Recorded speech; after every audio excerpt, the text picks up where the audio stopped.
Okay, so circulatory system and the heart. And I think the first thing for me to do is set it up so that I am going to show you how the heart works. First of all, let's do circulatory system. Let's set up a few little bits and pieces. So the circulatory system is about the blood. The interesting thing about blood is that blood is also plasma, and blood is made up of 45% is blood and the 55% is plasma. And within blood we have red blood cells, white blood cells and platelets. And so the red blood cells are called erythrocytes. White blood cells are called leukocytes. Anything cytes is a cell that does. So erythrocytes are red blood cells, leukocytes are white blood cells, and thrombocytes are platelets. And then they all have a job, because we know that each cell, or group of cells, have the nucleus that tells it what it's going to do. Red blood cells, erythrocytes, carry oxygen. They carry oxygen bound to hemoglobin. But if you just remember that it carries oxygen, only that this will just, in very short words, it's easier to remember in short words, going through long detail. White blood cells fight infection, and platelets or thrombocytes clot the blood. Okay. And that's contained, they call that whole blood, and that's the blood component of blood, which then has plasma. A huge percentage of plasma is water. And so within plasma, plasma is like a yellowy, opaque, fluidy liquid, but combined with the red blood cells, white blood cells, platelets, and with the oxygen component, gives it its characteristic red colouring. So also held within the plasma, you have salts, like salts as in the sodium, potassium, magnesium. So salts. We've got hormones that are secreted directly out of endocrine glands, enter into the bloodstream. We've got nutrients, vitamins and minerals, nutrients from food that enter into the bloodstream through the small intestine. And when we get to the digestive system, we'll look at how nutrients absorb into the bloodstream, but that's in the small intestine. We've got gases. For example, we have carbon dioxide and oxygen carried in the blood. And then we have, what else? Enzymes. We do have enzymes, salts, hormones, nutrients, gases, enzymes, some waste matter, metabolic waste matter.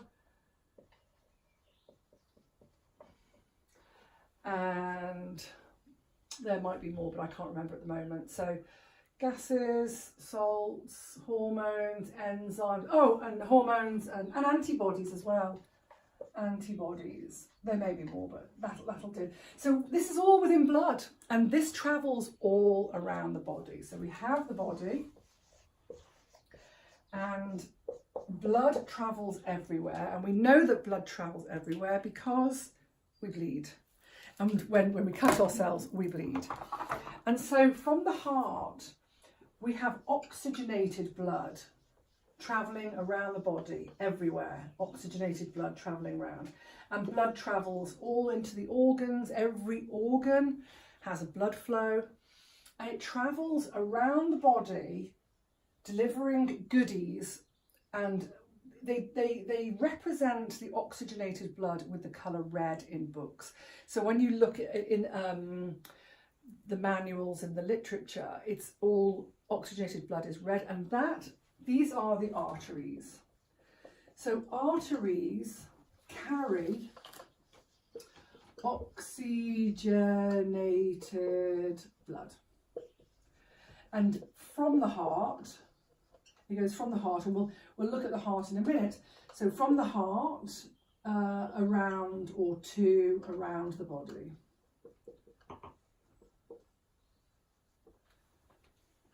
Once the arteries have delivered oxygen and nutrients, it has to circulate through the body.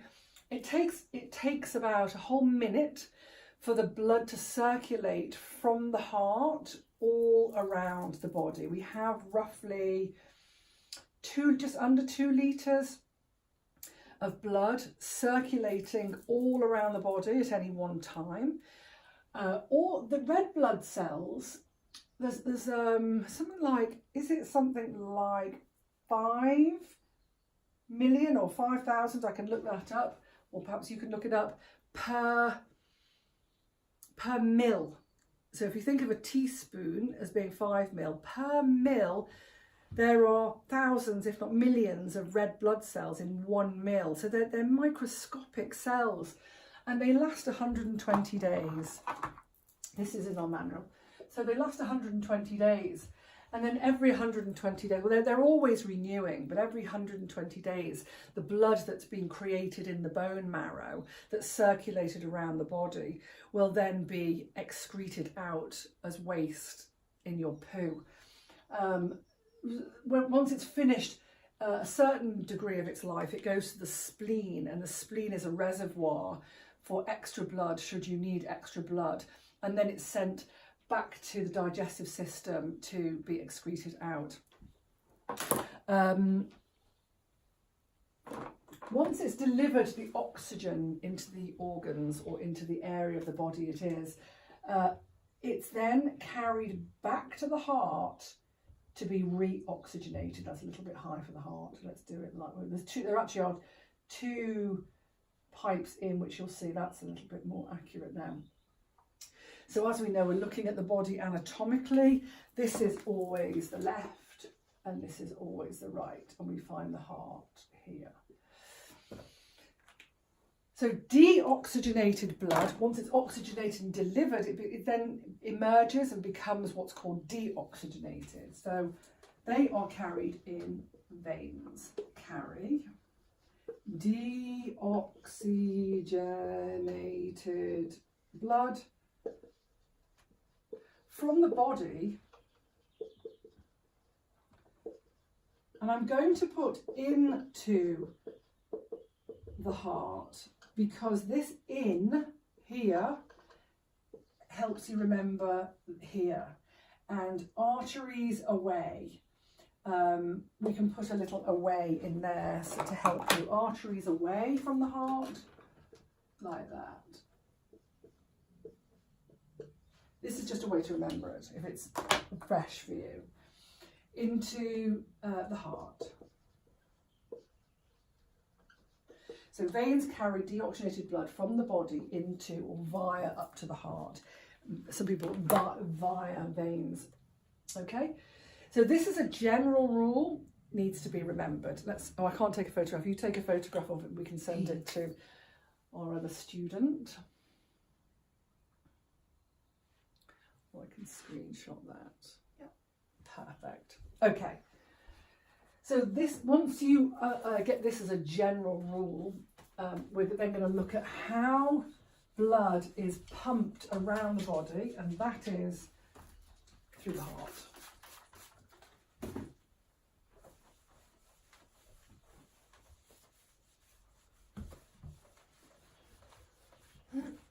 You can ask questions even though it's filming. You can ask questions if there's anything. So far so good for me. Cool. Okay, so the quickest and easiest way to explain the heart's really difficult to draw on the board because it's a third dimensional organ and blood passes in and out by pipes from the sides and from the back. So, but the heart is about the size of your fists here, and it lives on the left, slightly central but left. And in front of the lungs, like we were saying yesterday, that the left lung has two lobes to accommodate the heart. And it's beating all day long. We've talked about the muscular tissue, the cardiac muscular tissue, and it beats all day long, forever.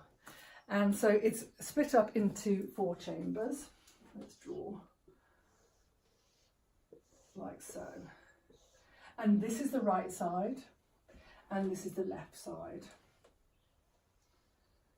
And it's split into 4 chambers, and it's got 3 layers. Let me draw these layers. The inner layer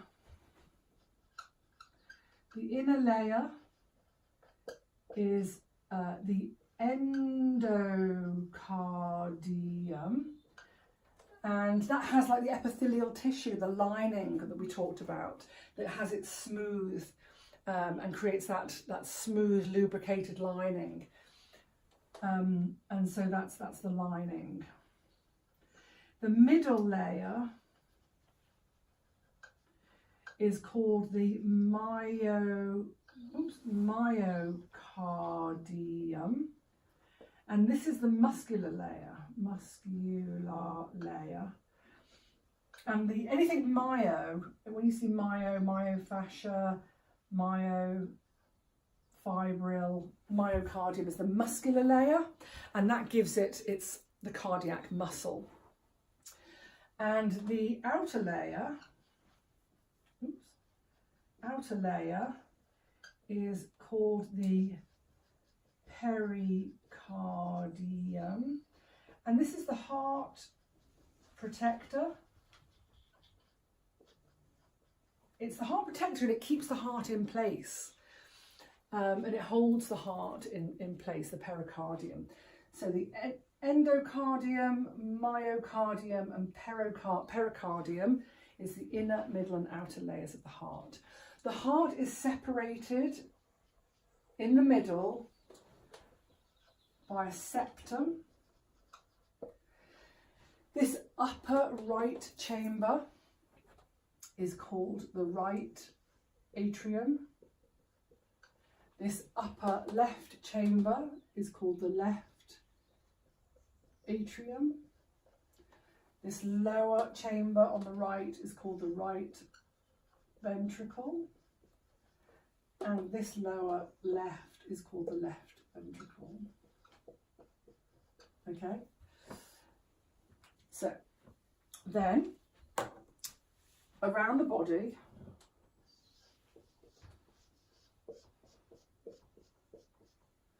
there's the heart. So once all the oxygenated blood has been dropped off and delivered, the veins return to the heart, bringing the deoxygenated blood from the lower part of the body. So everything inferior comes up through the inferior vena cava. So I'll write it here, inferior vena cava. And everything from the top part of the body comes down towards the heart through the superior vena cava. And it comes all the way down and enters the heart. So there's 2 pipes into the heart, and they enter into the right atrium. So here is the superior vena cava, and this pipe is the inferior vena cava. Yeah. And in they come into this pump that goes doo-doo, doo-doo, doo-doo. We've got a couple of valves here. Let's draw in the valve. This valve here is a valve, and it's called the tricuspid valve. because it's got 3 prongs to it. It goes doo-dum, doo-dum, doo-dum. And so in comes the deoxygenated blood, and it comes into the right atrium. It passes through, it passes through this valve. Excuse me. It passes through this valve into the right ventricle. Dum-dum, dum-dum. And now it's forced into the right ventricle, and it leaves. This is where the picture gets really tricky, because it leaves actually at the back of the heart to go to, and it goes, this is where it does its magic. It goes up to the lungs. Here's a lung, and here's a lung. Yeah, this is now a lung. Yeah, so that's a bit confusing. I'm going to take that out. This is a lung, okay?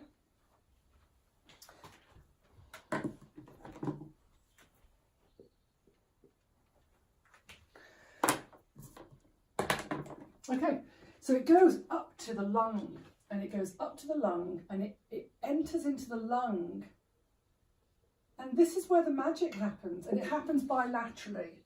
So you've got deoxygenated blood going to the left lung and also to the right lung. Okay. When they enter into the lung, this is where we talked a little bit earlier about the respiratory system. I'm just going to draw a little sub picture here of the respiratory system. Is that we've got the mouth and the nose, and you've got the trachea, and the trachea is anterior. The trachea is here. It's a C-shaped cartilaginous tube pipe here that goes down and then enters into the bronchi. And then the bronchi enter into and emerge as little branches as bronchioles. And here's this is a lung, and this is a lung. Oh, that looks a bit piggy. He's great. He's cute. I love him. I should have done the other way around, but that's a nose, but it looks a little bit piggy. Sorry. And so oxygen enters into the nose and the respiratory tract through the nose and the mouth. Oxygen in, oxygen in, oxygen in, down the trachea, the bronchi, and the bronchioles are little tubes. These are little branches, and they enter into what's called the alveoli. These here are called alveoli. So here there's a load of alveoli. One of these grapey bunches is called an alveolus. And again, there's thousands and thousands of these alveoli, and they have a highly vascular network of capillaries. In a minute, we're going to break that down a little bit and talk about capillaries, but essentially capillaries are permeable. They have a permeable membrane where oxygen passes through effortlessly, like we talked about yesterday when we talked about membrane. Oxygen passes through really, really easily. So what happens is that the oxygen passes through the alveoli very, very simply. And so it's a little bit like, want to go out? No. It's a little bit like a train station in that the lung, this is where the magic happens. This is the magic, and this is where the blood becomes oxygenated. And it's a little bit like a train in that the train pulls into the station and loads of oxygen gets on and loads of carbon dioxide gets off. So here, as the train pulls into the station, I'll give you this name in a second. And also there's an exception here, but I'm not going to tell you the exception until we've understood what's happening. So here, this is a vein. Actually, it's an artery, but the artery, this is what I'm going to tell you now anyway. This is the pulmonary artery. It's too much information to me to keep up with to tell you everything. The artery. This is called the pulmonary artery, and it goes into the lung, and it passes through the lung around the alveoli, and the alveoli basically oxygenates it, gives it a lot of oxygen. And now the magic has happened that this becomes oxygenated. This is now oxygenated. This is called the pulmonary vein. Pulmonary vein. Anything pulmonary, anything like that, pulmonary is lung. So now it's oxygenated. It's been oxygenated by all these lovely alveoli that are permeable. Carbon dioxide, by the way, gets off. As we said, oxygen gets on, carbon dioxide, CO2, goes out as we exhale. So we inhale oxygen and we're exhaling carbon dioxide and vapour. Now the oxygenated blood comes back into the heart and it comes bilaterally. So the same thing's happened over here and that's coming back. So these two pulmonary veins enter oxygenated blood back into the left atrium, and then it goes through this valve, and this valve is called the bicuspid valve. It's got two prongs. We'll go through this again. Bicuspid, and this is the tricuspid. The oxygenated blood passes through the left atrium into the left ventricle, boom, boom. And then from here, it's going to go up through another valve into, I'm going to draw it a little bit crudely, but it goes up into the aorta. This aorta is a whopper artery. Aorta, and this is a massive artery. It's got three pipes. One pipe goes down, one pipe goes up, and one pipe circulates around the heart.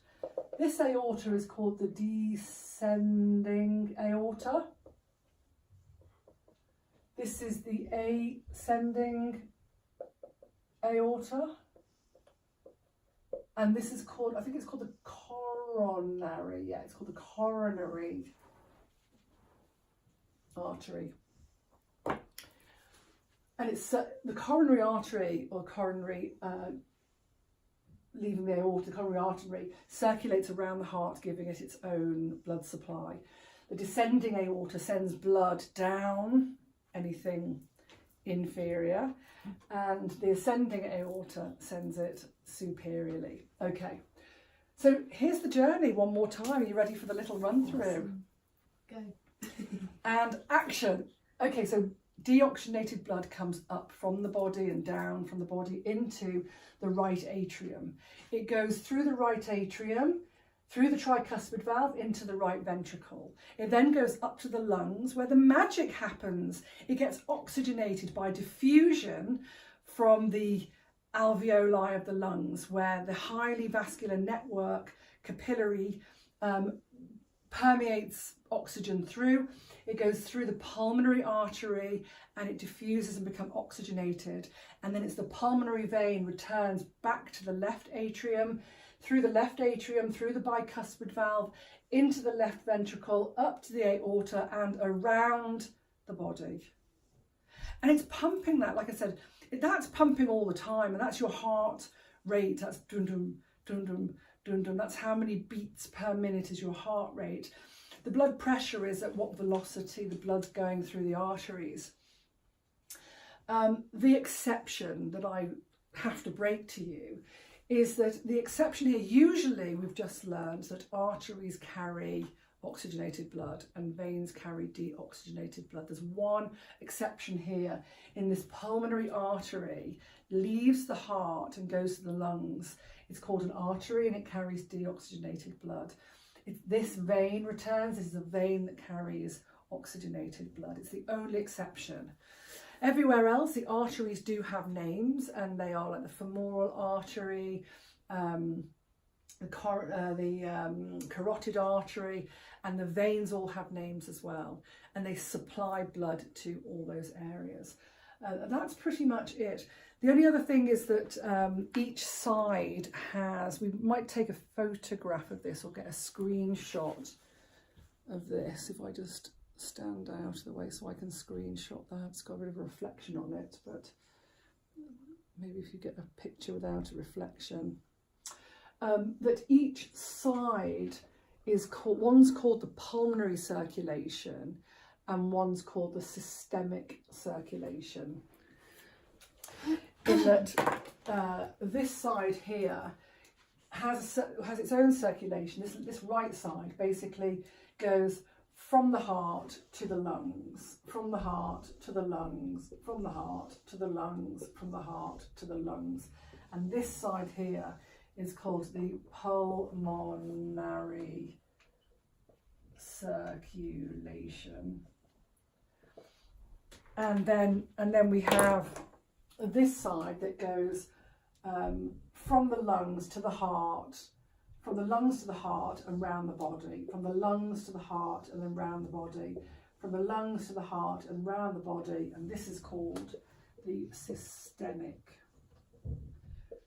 circulation.